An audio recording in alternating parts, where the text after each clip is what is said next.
प्रिय विद्यार्थियों,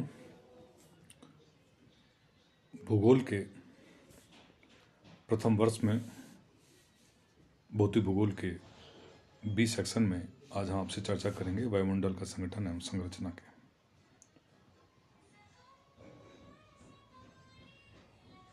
पृथ्वी के चारों ओर लिपटा हुआ गैसों का विशाल आवरण जो पृथ्वी पर अखंड अंग है और उसे चारों तरफ से घिरे हुए है, वायुमंडल कहलाता है।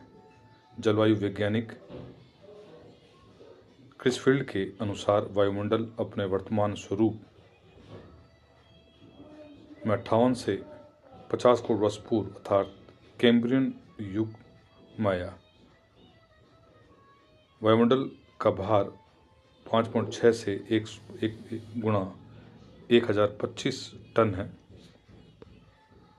एवं इसके भार का लगभग आधा भाग धरातल से 5500 किलोमीटर की ऊंचाई पर पाया जाता है। आधुनिक अनुसंधान से स्पष्ट होता है कि वायुमंडल की अंतिम ऊंचाई विस्तार 16,000 किलोमीटर से 32,000 किलोमीटर के बीच है।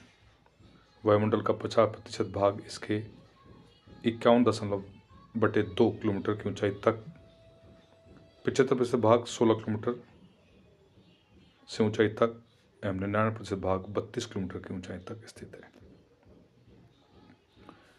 वायुमंडल का संगठन के विषय में बात करें तो वायुमंडल में हम इसकी जो कंपोजिशन के विषय में, इसमें कई प्रकार के आवरण आपको देखने को मिलेंगे, कई तरह की गैसेस मिलेंगी। जैसे गैसेस में हम बात करें 10 प्रमुख गैस हैं जिनका आयतन हम प्रतिशत में हम देखते हैं। सबसे अधिक से नाइट्रोजन 78% के आसपास है, ऑक्सीजन 20% के आसपास है, argon 0.93, carbon dioxide 0.03, hydrogen 0.01, neon 0.0018।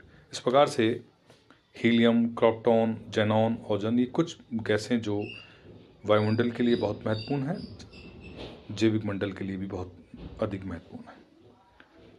Nitrogen यह जैविक रूप से निश्चित निष्क्रिय और भारी गैस है। इसका चक्र वायुमंडल, मृदमंडल और जैवमंडल में अलग अलग होता है। राइजोबियम बैक्टीरिया वायुमंडलीय नाइट्रोजन को नाइट्रेट के रूप में ग्रहण करता है। यह नाइट्रिक ऑक्साइड के रूप में अम्ल वर्षा के लिए एक उदाहरण है, उत्तरदायी है। विद्यार्थियों, इन गैसों की कितनी हमारी इंपॉर्टेंस कितनी है उसके विषय में हम बहुत चर्चा कर रहे हैं। जैसे ऑक्सीजन प्राणदायी गैस है। इस भारी गैस का संघनन वायुमंडल के नीचे भाग में होता है। इस प्रकार से कार्बन डाइऑक्साइड गैस से ग्लूकोज और कार्बोहाइड्रेट बनते हैं। विविध कारणों से इस गैस की सांद्रता, गैस जो कंसंट्रेशन है, में वृद्धि के कारण ग्लोबल वार्मिंग एवं जलवायु परिवर्तन की समस्या उत्पन्न हो रही है। ओजोन वायुमंडल में अति अल्प मात्रा में पाई जाने वाली ओजोन का सर्वाधिक सांद्रण 20 से 35 किलोमीटर की ऊंचाई पर है। ओजोन सूर्य से आने वाली घातक पराबैंगनी किरणों को रोकती है, अल्ट्रावायलेट रेजेस को रोकती है। वर्तमान में CFC एवं अन्य ओजोन क्षरण पदार्थों की बढ़ती मात्रा के कारण ओजोन परत का क्षरण एक गंभीर समस्या के रूप में उभरी है। गैसों में नाइट्रोजन, ऑक्सीजन, कार्बन डाइऑक्साइड आदि भारी गैसें हैं, जबकि शेष गैस हल्की गैसें हैं और वायुमंडल के ऊपरी भाग में स्थित है। कार्बन डाइऑक्साइड एवं ओजोन अस्थायी गैस हैं, जबकि नाइट्रोजन, ऑक्सीजन, हाइड्रोजन और नियॉन स्थायी गैस हैं। वायुमंडल में आयतन अनुसार 4% जलवाष्प की मात्रा सदैव विद्यमान रहती है। जलवाष्प की सर्वाधिक मात्रा भूमध्य रेखा के आसपास और न्यूनतम मात्रा ध्रुवों के आसपास होती है।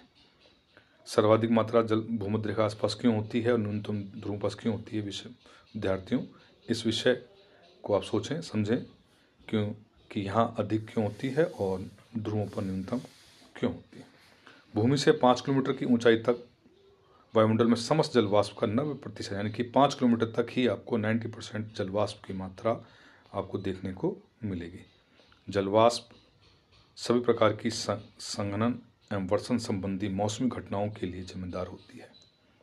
ज्ञात है कि वायुमंडल में जलवाष्प का 0.001% भाग सुरक्षित रहता है। तो दो इम्पोर्टेंट तत्वों के विषय में हमने चर्चा करी जो वायुमंडल में संगठन में हम संरचना में बात करते हैं। एक गैस, जो गैस में हमने 10 गैसों के विषय में चर्चा करी। दूसरा जलवाष्प वाटर वेपर्स हमारे लिए कितना इम्पोर्टेंट है जैविक मंडल के लिए, वायुमंडल के लिए, उसके विषय में हमने चर्चा करी। और तीसरा जो अति महत्वपूर्ण तत्व है जिसको हम धूल कण कहते हैं, डस्ट मैटर्स जो हैं, डस्ट मैटर्स या जिसको हम सस्पेंडेड पर्टिकुलर मैटर SPM को भी हम इसको कह सकते हैं, या इसको हम एयरसोल भी कहते हैं।